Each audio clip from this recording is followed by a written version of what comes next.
Day 102, Wednesday, February 15th. Exodus 25. Exodus 25 1-40 NKJV. Then the Lord spoke to Moses, saying, Speak to the children of Israel, that they bring me an offering. From everyone who gives it willingly with his heart you shall take my offering. And this is the offering which you shall take from them: gold, silver, and bronze, blue, purple, and scarlet thread, fine linen, and goat's hair, ram skins dyed red, badger skins, and acacia wood, oil for the light, and spices for the anointing oil and for the sweet incense, onyx stones, and stones to be set in the ephod and in the breastplate.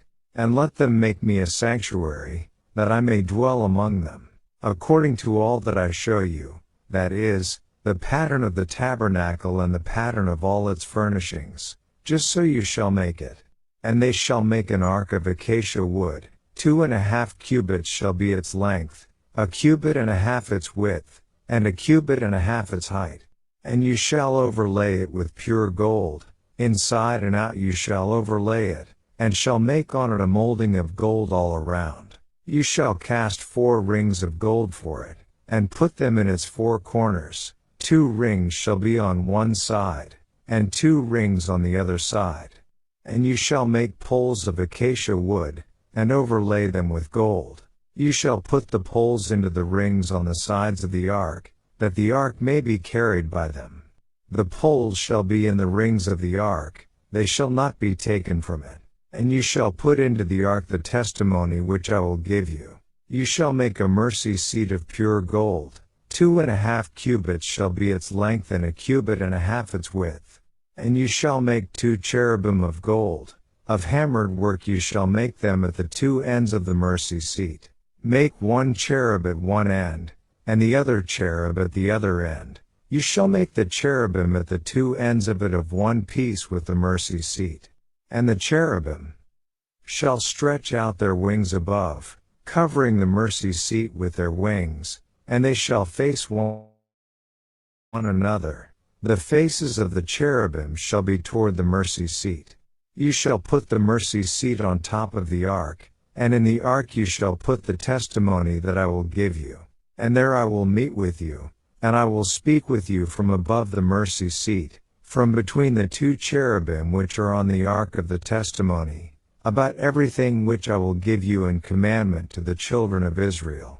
You shall also make a table of acacia wood. 2 cubits shall be its length, 1 cubit its width, and 1.5 cubits its height. And you shall overlay it with pure gold, and make a molding of gold all around. You shall make for it a frame of a handbreadth all around, and you shall make a gold molding for the frame all around. And you shall make for it 4 rings of gold, and put the rings on the 4 corners that are at its 4 legs. The rings shall be close to the frame, as holders for the poles to bear the table. And you shall make the poles of acacia wood, and overlay them with gold, that the table may be carried with them. You shall make its dishes, its pans, its pitchers, and its bowls for pouring. You shall make them of pure gold. And you shall set the showbread on the table before me always. You shall also make a lampstand of pure gold. The lampstand shall be of hammered work. Its shaft, its branches, its bowls, its ornamental knobs, and flowers shall be of one piece. And 6 branches shall come out of its sides, 3 branches of the lampstand out of one side, and 3 branches of the lampstand out of the other side. 3 bowls shall be made like almond blossoms on one branch, with an ornamental knob and a flower, and 3 bowls made like almond blossoms on the other branch, with an ornamental knob and a flower, and so for the 6 branches that come out of the lampstand. On the lampstand itself 4 bowls shall be made like almond blossoms, each with its ornamental knob and flower. And there shall be a knob under the first 2 branches of the same, a knob under the second 2 branches of the same, and a knob under the third 2 branches of the same, according to the 6 branches that extend from the lampstand. Their knobs and their branches shall be of one piece. All of it shall be one hammered piece of pure gold. You shall make 7 lamps for it, and they shall arrange its lamps so that they give light in front of it. And its wick trimmers and their trays shall be of pure gold. It shall be made of a talent of pure gold, with all these utensils. And see to it that you make them according to the pattern which was shown you on the mountain. Daily Deep Dive. We will again begin today with an overview from the UCG reading plan. Now we read of plans for the construction of the tabernacle, where God said he would dwell on earth with the Israelites.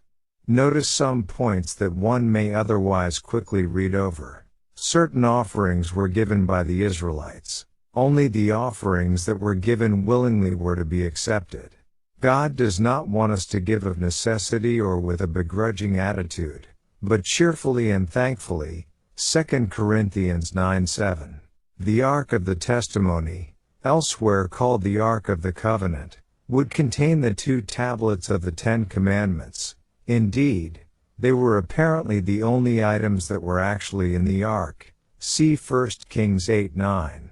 While Hebrews 9:4 does seem to say that the golden pot of manna and Aaron's rod that budded were in the Ark, it has been speculated that there was perhaps some kind of satchel attached to the side of the ark containing these items. Some have suggested that the pot and rod were originally in the ark and then removed. But it seems unlikely that someone would have lifted the ark's lid and trifled with its contents except perhaps for the one period in which it was taken by the Philistines and then peered into by the men of Beth Shemesh. 1 Samuel 6:19. However, God supernaturally made sure of the ark's return from Philistia and struck the men of Beth Shemesh for merely looking inside the ark. He mentions nothing about them taking any items from inside, and why would he not have ensured their return also? Still, it is possible that the manna and rod were in the ark to start with and later turned up missing. Beside the ark was placed the Book of the Covenant, Deuteronomy 31:26.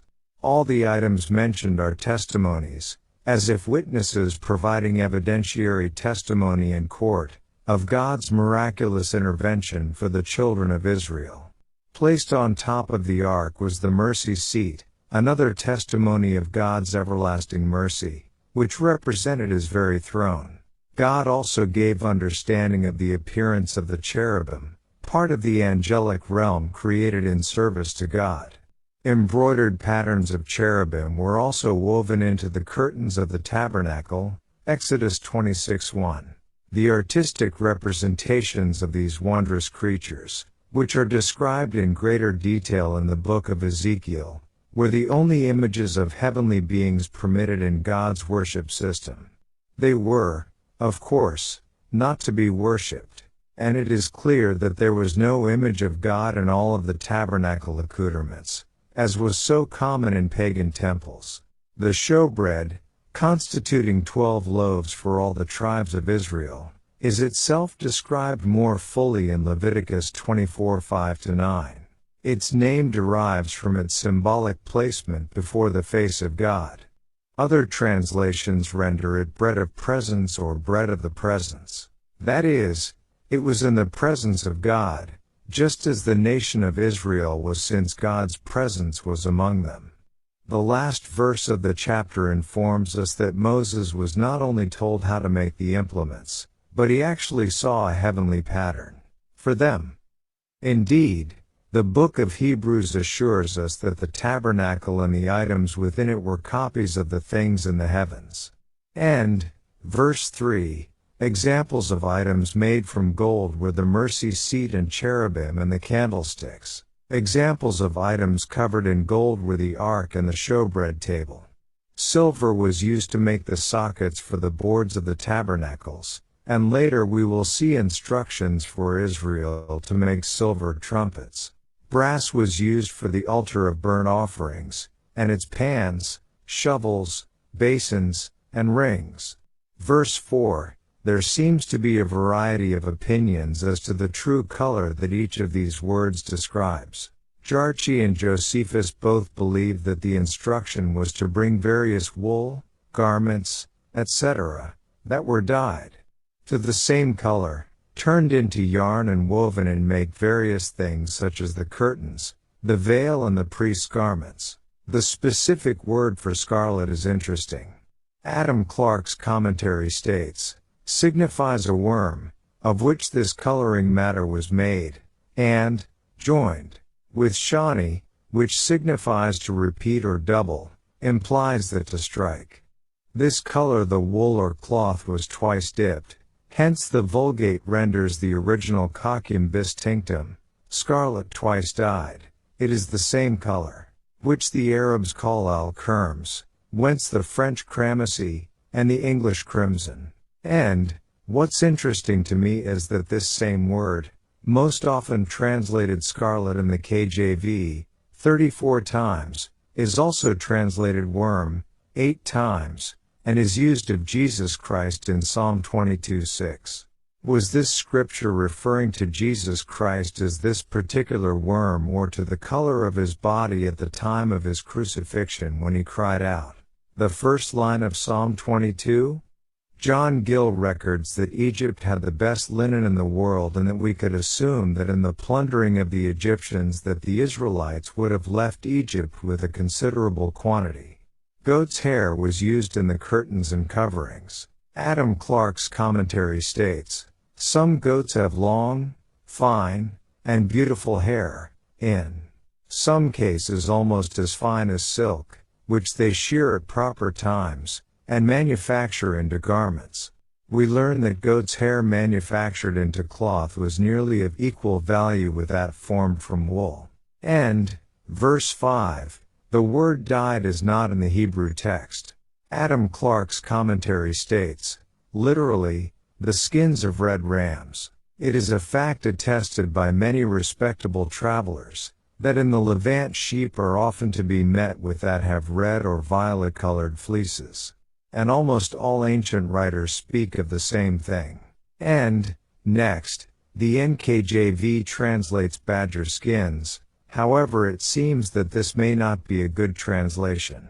Adam Clarke's commentary states, few terms have afforded greater perplexity to critics and commentators than this. Bashar has exhausted the subject, and seems to have proved that no kind of animal is here intended, but a color. And, John Gill's commentary has, the Septuagint version calls them hyacinth or blue skins, according to which, they seem to be the ram's skins dyed blue, and so Josephus seems to have understood it. And it is much questionable whether the same creature is meant we call the badger, since that with the Israelites was an unclean creature, nor is its skin made use of for shoes, or well could be, as the skin of this creature is said to be, as _1610. Jarchi says it was a kind of beast only at that time, and Aben Ezra says, it was known in those days but not now. And, I surveyed a number of other translations and it seems the others use fine goatskin. Lastly, we come to a type of wood. The KJV always translates this wood as shittim from the Hebrew word, shitta or shittim. The NKJV uses acacia. While there is debate amongst a few different trees that grow in the wilderness and would have been available for use, I'm comfortable with the simple conclusion of Adam Clarke's commentary. By some supposed to be the finest species of the cedar, by others, the Acacia nilotica, a species of thorn, solid, light, and very beautiful. This acacia is known to have been plentiful in Egypt, and it abounds in Arabia Deserta, the very place in which Moses was when he built the tabernacle, and hence it is reasonable to suppose that he built it of that wood, which was every way proper for his purpose. And, verse 6, olive oil for lights, various spices to create the anointing oil and sweet smells. Verse 7, regarding the onyx stone, Adam Clarke states, we have already met with the stone called shoham, Gen_212, and acknowledge the difficulty of ascertaining what is meant by it. Some think the onyx, some the sardine, and some the emerald, is meant. We cannot say precisely what it was, possibly it might have been that fine. pale pebble, called the Egyptian pebble. And, regarding the ephod, John Gill states, 2 onyx stones were set in the ephod, one of the garments of the high priest, and an onyx stone, with 11 other precious stones, were set in the breastplate of the high priest. These stones were doubtless among the jewels set in gold and silver the Israelites had of the Egyptians, and brought with them out of Egypt. And, Adam Clarke goes into a lot of detail about what is known and unknown about the ephod. The ephod, it is very difficult to tell what this was, or in what form it was made. It was a garment of some kind peculiar to the priests, and ever considered essential to all the parts of divine worship, for without it no person attempted to inquire of God. As the word itself comes from the root ephod, he tied or bound close. Calmet supposes that it was a kind of girdle, which, brought from behind the neck and over the shoulders, and so hanging down before, was put cross upon the stomach, and then carried round the waist, and thus made a girdle to the tunic. Where the ephod crossed on the breast there was a square ornament, called chashan, the breastplate, in which 12 precious stones were set, each bearing one of the names of the 12 sons of Jacob engraven on it.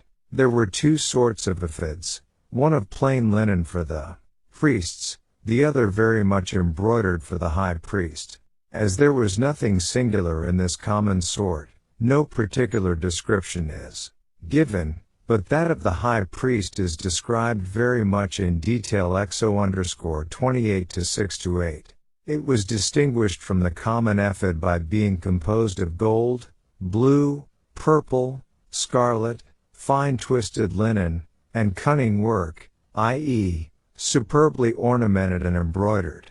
This ephod was fastened on the shoulders with 2 precious stones, on which the 12 names of the 12 tribes of Israel were engraved, 6 names on each stone. And, verse 8, God instructs them to make a sanctuary, meaning holy place or sacred place, BDB. Verse 9, nothing was done by man's devising, but was based on patterns that God showed Moses. Verse 10, God instructs them to build an ark. This is not the same or even similar word to the ark that Noah was to build. This word means chest, box, coffin. It's the same word used for what Joseph's body was placed in after he died. Compare Genesis 50:26. This was approximately 4.5 feet long and 2.5 feet wide and again 2.5 feet high. Verse 17, the top of the ark was covered by the mercy seat. The length and width of the cover was the same as the ark, lower section. The word for mercy seat comes from a Hebrew word meaning to cover and is most often translated atonement in the KJV. Compare Leviticus 23:28, to make atonement for you before the Lord. Verse 18, from JFB commentary, the real meaning of these figures, as well as the shape or form of them, is not known with certainty, probably similar to what was afterwards introduced into the temple, and described in Es:10-8-22. They stretched out their wings, and their faces were turned towards the mercy seat, XO_2520, probably in a bowing attitude. Verse 23, this table for the showbread was approximately 3.5 feet long by 1.75 feet wide by 2.5 feet tall. Verse 30, as this was all before God, it had to be of the finest quality, pure gold. Verse 31, here is a description of this lampstand from Adam Clarke's commentary. This candlestick or chandelier is generally described as having 1 shaft or stalk, with 6 branches proceeding from it, adorned at equal distances with 6 flowers like lilies, with as many bowls and knops placed alternately. On each of the branches there was a lamp, and one on the top of the shaft which occupied the center. Thus there were 7 lamps in all, XO_2537. These 7 lamps were lighted every evening and extinguished every morning. We are not so certain of the precise form of any instrument or utensil of the tabernacle or temple, as we are of this, the golden table, and the 2 silver trumpets. Titus, after the overthrow of Jerusalem, AD 70, had the golden candlestick and the golden table of the showbread, the silver trumpets, and the book of the law, taken out of the temple and carried in triumph to Rome. And Vespasian lodged them in the temple which he had consecrated to the goddess of peace. And, I googled, candlestick for March of Titus to see what this may have looked like. Verse 40, any time God gives us instructions, we must be careful to follow them exactly.